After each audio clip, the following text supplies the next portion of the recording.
Breaking చూస్తున్నాం. Governor నరసింహన్తో భేటీ అయ్యారు Telangana CM KCR. ఈ నెల 22 నుంచి తెలంగాణ అసెంబ్లీ సమావేశాలు జరగనున్నాయి. ఈ నేపథ్యంలో బడ్జెట్ సమావేశాలు, మంత్రివర్గ విస్తరణపై వీరిద్దరి మధ్య చర్చ జరిగినట్లు తెలుస్తోంది. ఈ నెల 19న మంత్రివర్గ విస్తరణ ఉండొచ్చనే ఒక వార్త కూడా వస్తోంది. గవర్నర్ నరసింహన్తో సీఎం కేసీఆర్ భేటీ అయ్యారు. బడ్జెట్ సమావేశాలు, మంత్రివర్గ విస్తరణపై వీరిద్దరి భేటీలో చర్చకొచ్చినట్టు తెలుస్తోంది. పూర్తి సమాచారం తెలుసుకుందాం. మా ప్రతినిధి కలుకూరి రాజు లైవ్లో డీటెయిల్స్ అందించడానికి సిద్ధంగా ఉన్నారు. రాజు, ముఖ్యమంత్రి కేసీఆర్ గవర్నర్ నరసింహన్తో భేటీ అయ్యారు. ఏం చర్చించారు? పూర్తి డీటెయిల్స్ ఇవ్వండి.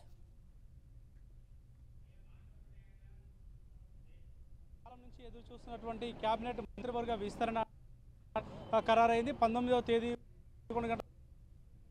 కొత్త మంత్రులతో ప్రమాణ స్వీకారం చేయించాలని చెప్పేసి ముఖ్యమంత్రి కేసీఆర్ నిర్ణయించారు. క్రితం రాజ్భవన్లో ముఖ్యమంత్రి గవర్నర్తో భేటీ కావడం జరిగింది. దాదాపు ఈ రోజుకి 63 రోజులవుతోంది ముఖ్యమంత్రిగా ప్రమాణ స్వీకారం చేసి. అంటే డిసెంబర్ 10 ముఖ్యమంత్రి కేసీఆర్ తన ముఖ్యమంత్రిగా ప్రమాణ స్వీకారం చేస్తూ తనతో పాటు హోంమంత్రి మహమూద్ అలీతో ప్రమాణ స్వీకారం చేయించడం జరిగింది. ఇద్దరు తప్ప ఇప్పటివరకు రాష్ట్రంలో ప్రభుత్వ పరిపాలన లేదు. అయితే మిగతా మంత్రులందరితో కూడా ఏ రోజు జరుగుతుంది, ఎప్పుడు జరుగుతుంది అనేటువంటి ఒక ఉత్కంఠ ఇప్పటివరకు కొనసాగింది.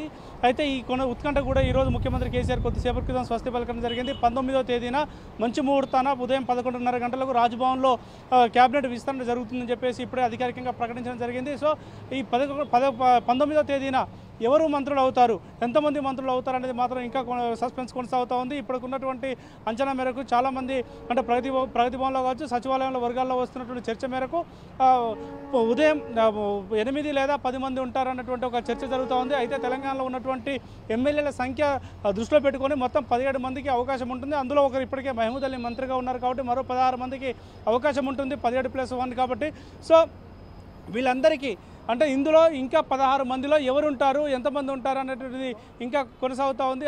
ఒక ఉత్కంఠ ఉంటుంది. దీనికి సంబంధించిన దాంట్లో ప్రధానంగా సామాజిక సమీకరణలు అన్నీ కూడా దృష్టిలో పెట్టుకొని ముఖ్యమంత్రి నిర్ణయాలు తీసుకుంటారని చెప్పేసి అనుకుంటా ఉన్నారు. మరోవైపు ఒకవైపు 10 మందితో ప్రమాణ స్వీకారం జరుగుతుందని చెప్పేసి ప్రచారం జరుగుతూ ఉంటే, మరోవైపు పూర్తి స్థాయిలో మంత్రివర్గాన్ని విస్తరించుకున్న తర్వాత ముఖ్యమంత్రి పరిపాలన కార్యక్రమాలు కొనసాగేందుకు వీలుగా ఉంటుందనేటువంటి అంశాలు కూడా ముందుకు వస్తూ ఉన్నాయి. సో మొత్తంగా 19వ తేదీన ఉదయం 11:30 గంటలకి రాజ్భవన్ వేదిక కొత్త మంత్రులు, కొత్త ప్రభుత్వం అంటే ముఖ్యమంత్రి నేతృత్వంలో ఉన్నటువంటి కొత్త ప్రభుత్వం కొలువు తీరబోతుందని చెప్పేసి తెలుస్తూ ఉంది. వాళ్ళు రాజు, శాఖలకు సంబంధించి కూడా అదే రోజు ఏమన్నా క్లారిటీ వచ్చే అవకాశం కనిపిస్తుందా? ఎంతమంది వాళ్ళ శాఖలు ఇవన్నీ ఆ రోజు ఏమన్నా క్లారిటీ వస్తుందంటారా? సో వాళ్ళు ఖచ్చితంగా శాఖలకు సంబంధించి కానీ ఎంతమంది మంత్రులు ఉంటారనేది దాన్ని బట్టి ఆధారపడి ఉంటుంది.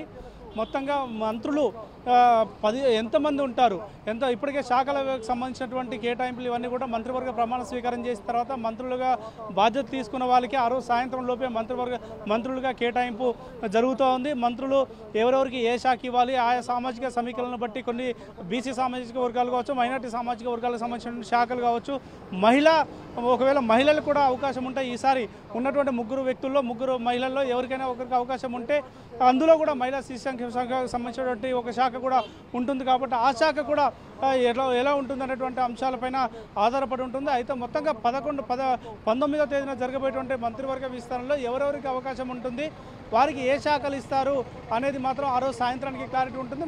మొత్తంగా మంత్రులు ప్రమాణ స్వీకారం చేస్తే కానీ ప్రమాణ స్వీకారం చేసినటువంటి మంత్రులకు సామాజిక సమీకరణ బేస్ చేసుకొని ముఖ్యమంత్రి వాళ్ళందరికీ అవకాశం కల్పిస్తే ఒక్కొక్కరికి ఒక్కొక్క శాఖ ఇచ్చే అవకాశం ఉంటుంది. అనుభవం ఉన్న వాళ్ళు కొత్త వాళ్ళు ఉంటారా మొత్తం, లేదంటే అనుభవం ఉన్న వాళ్ళు పాత మంత్రులతో పాటు కొత్త మంత్రులకు కలయిక ఉంటుందా, లేకుంటే గతంలో ఉన్న క్యాబినెట్ యథావిధిగా కొనసాగిస్తారా అనేది కూడా చూడాల్సిన అవసరం ఉంటుంది.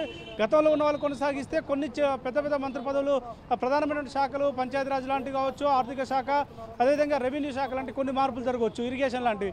ఇప్పటికే ఇరిగేషన్ సంబంధించినటువంటి బాధ్యతలను ముఖ్యమంత్రి స్వయంగా చూస్తున్నారు కాబట్టి ఈసారి ఇరిగేషన్కు ఛాన్స్ లేదు, ఇతర మంత్రులకి సీఎంఏ స్వయంగా చూస్తారనేటువంటి ప్రచారం జరుగుతూ ఉంది. ఇక ఆర్థిక శాఖ లాంటివి అన్నీ కూడా ఇంతకుముందుకు ఆర్థిక శాఖ ఈటల రాజేందర్కి ఇచ్చారు. కానీ ఈసారి ప్లానింగ్ కమిషన్ చైర్మన్గా పనిచేసినటువంటి నిరంజన్ రెడ్డి మంత్రివర్గంలోకి వస్తాడు కాబట్టి ఆయనకు ఆర్థిక శాఖ పోయే అవకాశం ఉందనేటువంటి ఒక ప్రచారం కూడా సాగుతూ ఉంది. గతంలో పనిచేసినటువంటి ఈటల రాజేందర్కి సామాజిక వర్గీకరణ నేపథ్యంలో బీసీ లీడర్గా ఆయన ఎస్టాబ్లిష్ అవుతున్నారు. బీసీ వర్గాలకు సంబంధించిన పెద్ద దిక్కు మారుతున్నారు అనే ప్రచారం ఉన్న నేపథ్యంలో ఆయనకు బీసీ సంక్షేమ శాఖనో లేకుంటే సాంఘిక సంక్షేమ శాఖనో ఇచ్చేటువంటి అవకాశం కూడా ఉండే అవకాశం ఉంది. లేదు అంటే సీనియర్ మంత్రి కాబట్టి ఆయనకు ఒకవేళ సీనియర్ వ్యక్తి కాబట్టి ఆయనకు పంచాయతీరాజ్ లాంటి శాఖలు కూడా కట్టబెట్టే అవకాశం ఉంది. R&B లాంటి శాఖలు కూడా ఉన్నాయనేటువంటి ప్రచారం కూడా సాగుతుంది. కాబట్టి శాఖలు ఎవరెవరికి ఏమిస్తారు అనేది అంశం అయితే ఎవరికి అసలు మంత్రివర్గంలో అవకాశం ఉంటుంది అనేది మాత్రం ఈరోజు ప్రధానమైనటువంటి చర్చావళి. రైట్, థ్యాంక్ యూ రాజు. ఇదే అంశానికి సంబంధించి పూర్తి డీటెయిల్స్ తెలుసుకునే ప్రయత్నం చేద్దాం. న్యూస్ రూమ్ నుంచి ఇన్పుట్ ఎడిటర్ కళ్యాణ్ ఫోన్ లైన్లో సిద్ధంగా ఉన్నారు. కళ్యాణ్, ఈ నెల 19వ తారీఖున మంత్రివర్గ విస్తరణకు సంబంధించి ఒక వార్త వస్తూ ఉంది. ఏ రకంగా ఉండబోతుంది, ఎంతమంది ఉండే అవకాశం ఉంది, ఏంటి డీటెయిల్స్? వలి ఈ నెల 19న తెలంగాణ కేబినెట్ ను విస్తరించాలని సీఎం కేసీఆర్ నిర్ణయం తీసుకున్నారు. దీంతో గత కొద్ది రోజులుగా కూడా ఆసక్తిగా ఎదురు చూస్తున్న ఆశావాళ్ళందరికీ ఒక తీపి కబురుగా మనం దీన్ని చెప్పుకోవచ్చు. దాదాపు 60 రోజులు ఇప్పటికే పూర్తయింది. కేబినెట్ లో కేవలం కేసీఆర్, మహమూద్ అలీ ఇద్దరే ఉన్నారు ఇప్పటి వరకు. మరో 8 మందిని ఈ నెల 19న జరిగే విస్తరణలో చోటు కల్పించే అవకాశం ఉన్నట్లు మనకు స్పష్టమైన సమాచారం అందుతుంది. ఈ నెల 19 ఉదయం 11:30 గంటలకు జరిగే ఈ కేబినెట్ లో 8 మందిలో ఎవరెవరు ఉంటారన్న దానిపై మాత్రం చాలా ఆసక్తి నెలకొంది. ముఖ్యంగా కేటీఆర్, హరీష్ రావు వీళ్ళిద్దరు కూడా గత కేబినెట్ లో చాలా కీలకంగా వ్యవహరించిన మంత్రులు. వీళ్ళిద్దరికి ఈసారి కేబినెట్ లో చోటు దక్కుతుందా లేదా అన్న ఆసక్తి మాత్రం ఇప్పటికీ నెలకొంది. అయితే ఈసారి కేబినెట్ లో వీళ్ళిద్దరికి చోటు కల్పించే అవకాశం ఉన్నట్లు మనకు సమాచారం అందుతుంది. ఒకవేళ వీళ్ళిద్దరికి ఏదైనా కారణాల వల్ల చోటు కల్పించలేక లోక్సభ ఎన్నికల బాధ్యతలు అప్పగిస్తే మాత్రం ఎర్రబెల్లి దయాకర్ రావుకి ఈసారి మంత్రివర్గంలో చోటు దక్కబోతుంది. ఇక గత కేబినెట్ లో మంత్రులుగా ఉన్న ఈటెల రాజేందర్, తలసాని శ్రీనివాస్ యాదవ్ వీళ్ళిద్దరికి మాత్రం ఖచ్చితంగా ఈసారి కూడా మరోసారి స్థానం దక్కబోతుంది. ఇక మహిళా కోటా ఈసారి ఖచ్చితంగా ఉండబోతుంది. మహిళా కోటాలో పద్మా దేవేందర్ రెడ్డి లేదా రేఖా నాయక్ ఇద్దరిలో ఒకరికి అవకాశం దక్కుతుంది. ఎస్టీ కోటాలో కూడా రేఖా నాయక్ కి మహిళా కోటాలో అవకాశం దక్కితే రెడ్డి నాయక్ కి చోటు దక్కకపోవచ్చు, లేదంటే రెడ్డి నాయక్ కూడా చోటు దక్కబోతుంది. ఇక కొత్తగా కొప్పుల ఈశ్వర్, ప్రశాంత్ రెడ్డి, నిరంజన్ రెడ్డి వీళ్ళు ముగ్గురికి ఈసారి దాదాపుగా స్థానం ఖాయమైంది. వీళ్ళను కేబినెట్ లో ప్రమాణ స్వీకారం చేసే అవకాశం మనకు కనిపిస్తుంది. వాళ్ళు రైట్, థ్యాంక్ యూ కళ్యాణ్.